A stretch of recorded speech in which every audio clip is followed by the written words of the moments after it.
monongena weno yaya nzonzala zalama janem pongya fumu kungudiame vuidi muluvila lompanzo kungundiame vuidi muluvila mandamba idina monongena fumu mpanzo mwanandamba pambuta eba yaya yenge kino yenge diaka yenge mutato kiamasi. Lecture du Congo Dieto 790 écrit par Nemwana Semi Longia Congo. Je m'en vais dans la voie Congo. Sous la direction des mages Bakongo, les enfants du Congo ont construit la ville de Mbanza Congo au cœur du Congo central. Cette ville est la capitale du royaume du Congo Diantotela qui a été construite au sommet de cette montagne qu'on a surnommée la montagne du nombril de la maternité. La montagne du partage, justice distributive, la montagne de la paix, la montagne de Congo, Diantotela, la montagne du centre du monde. Après cela, les Nabi Congo ont fait construire 7 chemins par lesquels les Bakongo allaient à Mbanza Congo, à partir des régions du Congo.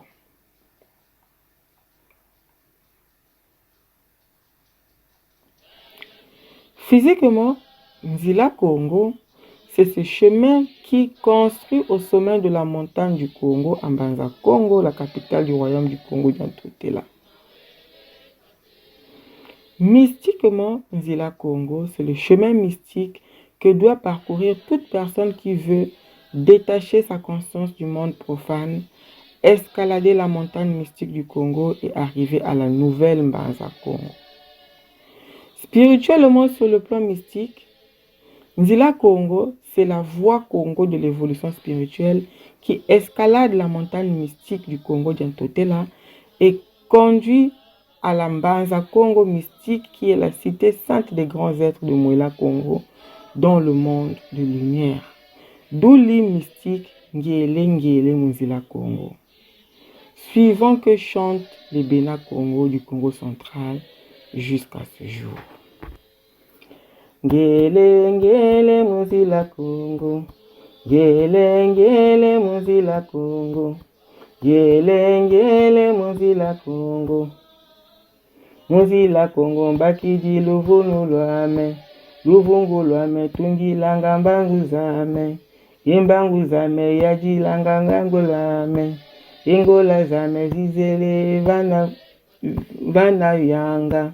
Evana yanga monekene nyoka moyo, enyoka molo itele mwana ndumba, mwana ndumba bokele de aitate Nzila Congo, aitate Nzila Congo, Nzila Congo wapengene ngoma tanu pelekete pakundungu, epakundungu pelekete aitate Nzila Congo, aitate aitate Nzila Congo, aitate aitate Nzila Congo, ngele ngele Nzila Congo, ngele ngele Nzila Congo, Nzila Congo monekene nyoka suku, enyoka suku ine kivana mongo, evana mongo salamene kwela jame diveni kia kwa moyo, ekwa kwa moyo kenzo langa nzaya mvimba,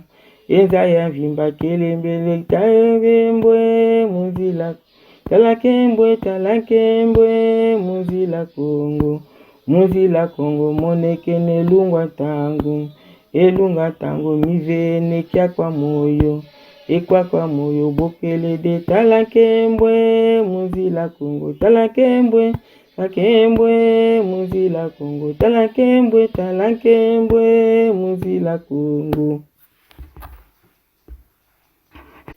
Je suis incapable de traduire correctement ce texte de la mystique Congo, de la langue Kikongo en français. Ainsi, je demande à certains Bakongo qui connaissent mieux le français que moi de traduire cette hymne mystique du Bukongo et de me le faire parvenir. Dans cette hymne mystique, on parle de la voie Congo. de l'évolution spirituelle du serpent de la vie, du serpent de l'épine dorsale, de 5 tam-tams, de 5 anneaux d'initiation, du mariage mystique au sommet de la montagne, de la tête, de ce mariage mystique qui rayonne la lumière de la vie, Kiakwamoyo, de la gloire qui se manifeste Manzila Congo, etc. Il est impossible d'expliquer tout ceci dans un espace restreint de 4 pages d'un Congo Dieto. Je m'en vais dire quelques mots sur le Nyoka Moyo, le serpent de la vie. Qu'est-ce que c'est le serpent de la vie? Dans cette team mystique, on dit que le serpent de la vie a mordu la jeune fille, Mwanandumba. Pourquoi ce serpent de la vie ne va mordre que la jeune fille et non pas le jeune homme? Dans la sagesse Congo, on parle Mwanta Yav, un seigneur qui est porteur d'une couronne à la tête du serpent. Dans l'ancien Égypata, le pharaon était porteur d'une couronne à la tête du serpent. Fermons très vite cette parenthèse. Ingeta Ibobo. Ngiele Munzila Congo. Kunchalu twaduso luanganga za Congo. Bena Congo batunga mbanza Congo munchima Congo jakati. Mbanza yayi imbanza kichinu ya Congo jantotela. Yatungwa va mbata mongo wa kumba unguji. Imongo wa nkaila. Mongo wa lemba. Mongo wa Congo jantotela ovo mongo wa nzita dianza.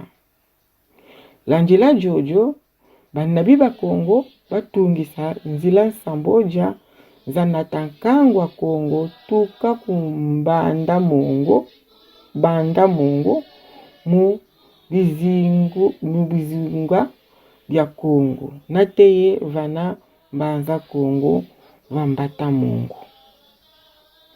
Mukinsuni zazi yinzila Congo. Mukimpeve nzila Congo, yinzila ifwete landa kesa dizolele katula kasasa kianji mubianza yayi ku banda mongo. Kwena tombe kya buzimbo. Tombo ka mongo walongo, yeluaka vambata mongo, wena mbanza Congo ya kimpeve munza entemo.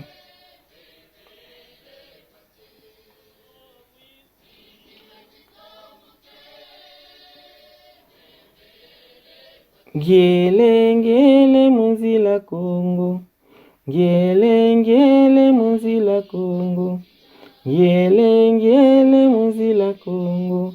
Munzila Congo bakiji luvungu lwame. Luvungu lwame tungilanga mbangu zame. Embangu zame yanjilanga ngola zame. Engola zame zizele vana yanga. Evana yanga moneke ne nyoka moyo. Enyoka moyo itele mwana ndumba. Mwana ndumba bokele de aitate Munzila Congo. Aitate Munzila Congo. Munzila Congo wakanenge ngoma tatu. Engomba tatu pelekete pakundungu. Pakundungu pelekete aitate Munzila Congo. Aitate Munzila Congo. Aitate Munzila Congo. Ngele Munzila Congo. Ngele Munzila Congo. Munzila Congo moneke ne nyakasuku. Enyoka suku ineke vana mongo. Evana mongo salamene kwela jame. Ekwela jame jivene kya kwa moyo. Ekya kwa moyo kenzo langa nzaya mvimba. Ezaya vimba kembele de talakembwe Munzila Congo. Talakembwe Munzila Congo.